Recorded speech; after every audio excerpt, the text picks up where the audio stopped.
Previously in Wistoria, Wand and Sword, Will arrived on time before Julius could take the crown of victor. The bet was that if Julius loses, he'll have to apologize to the dwarfs. So Will fought Julius and his minions head on all by himself. There Julius showed he could make ice clones just like Elfaria, the youngest Magia Vander. So Julius announced he'll expose Elfaria in front of everyone. That is why Will showed him the reality and told him Elfaria invented ice clone magic when she was only 2 years old. Julius was so proud that he created 8 clones, so Will told him that even when Elfaria was a child, she could create 10 clones, so Julius was no better than a kid. Which is why Will then showed everyone his real skill level and defeated Julius. That gave a shocker to everyone that a magic-less won against a mage, but sadly, Wignall was hiding all the while and took the crown to win the game. But at least Will showed it to everyone that he's not useless even if he doesn't have any magic, and after defeating Julius, Will took everyone to the dwarfs' tavern for party. All the dwarfs were happy for Will, and Werkner thanked many dwarfs for always taking care of Will here. Party ran long. And then Donan was curious if they got scouted by a faction, but sadly they didn't all because of their inner fight, and the credit goes to Shaun for this. Yet Will invited Shaun for party but he refused, and Donan and others got their apology from Julius. As per the promise, Julius and his friends had to apologize to dwarfs. But dwarfs' way to apologize is not by words, it's by action, so the owner made Julius and his friends do all the work. That was a blast. But Werkner was worried how everyone at Academy is gonna treat Will from now on, because it's now time for all students' praxis. It's a whole week exploration of the dungeon with the team, and their 2 dude came in to invite Will to their team for the exploration, but then some girls also started to call dibs on Will. Everyone were coaxing Will to get him on their side, which was a sore to the eyes for Shaun. Lehana saw this and it was a valid response after witnessing Will's monstrous power and agility. So Miss Colette got jealous and told everyone they should have some shame. They all looked down on Will all the time and now everyone changed the tune. She warned Will not to fall for it. But a guy who never had too many friends, he started to think those guys want to be friends with him. Then a girl started to make a move on Will. But Colette makes up she had plans with Will beforehand to go out tomorrow. That was one bold move, so she was embarrassed, and her friend Rose knew she's going on a date with Will.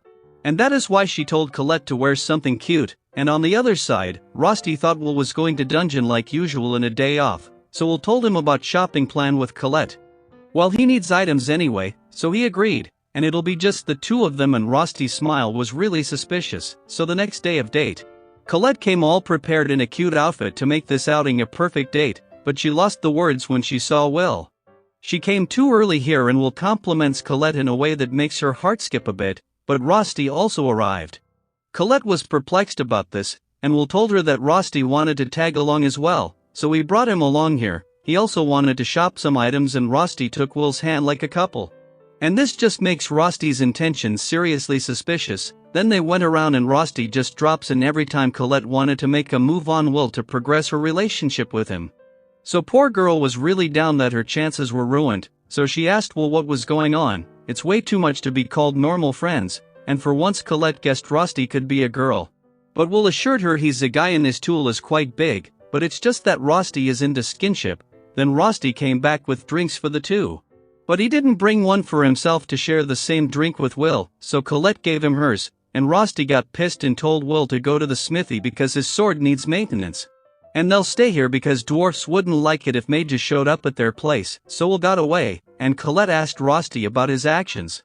And Rosti makes it clear that he loves Will and Will loves him more than her, so Colette told him to back off because she always hugged Will 4 years ago. But Rosti says he takes bath with him regularly. That was some misleading answers and the fight starts. As for Will, he ran into Lehana on the way. She's the top student who acquired the highest credit in Academy, and she asked Will to spare her some time and took him to a meeting room where all top dogs of Academy were present. Lehana planned to form a party with everyone present here. Naturally it's a bad match, and Lehana has no idea that 2 of the 3 hates him. After that, hothead got up to pick a fight, but Wignall used an illusion magic as a warning for Shaun. It's an elf's special ability, and he told them to listen to Lehana. Lehana planned to add Will to her team because of his skill, which could very well prove to be useful in dungeon. But Julius finds it absurd and Shaun was also against it. So Wignall reminds Shaun and Julius that Will defeated both of them with his monstrous powers, so he's siding with Lehana on this one because she's the top of the class unlike these 2. But Lehana also said she wants to use everyone here to become greater in the future. If that's the case, she would have been scouted at Magic Festival, and Lehana admits Lightning Faction did come to her, so we'll ask why is she trying so hard. And Lehana opens up that she came from the house of Onisus, and all the members in the house are short-lived, so she wants to achieve the greatest honor of being a Magia Vander while she can. And after that she asked them to place the coin in the glass if they are willing to join her. Wignall was on board, Julius was also on board, as was Shaun. So Will also made his mind to join her team for this praxis, then he returns back as both Colette and Rosti were worried for him. But Will told them that he joined Lehana for all student praxis, now the test was 10 days away. And Werkner explains that they all will gain access of floor 7 to 10 to earn credits for hunting monsters. And this will be their chance to earn 1,000 credits in one shot to make up for the credits they failed to earn all year. And also, they could die out there if they are not careful enough. Cases like this happened last year as well, but the professors will be stationed in the dungeon to ensure their safety as much as they can, and their starting point will be floor 7. There Lehana saw Colette came in uninvited, but she says if Will is going she will too, and Rosti had joined some other team, and then the time comes for them to start. And Edward informed them about the base camp where they could find other professors, so if they want to pull back from the test, they should get to that safe area, and now all students' praxis begins. But right there our episode 8 of Wistoria ends, but stay tuned to watch its next episode on my channel. Until then, subscribe the channel to never miss out on any of the updates. Until then.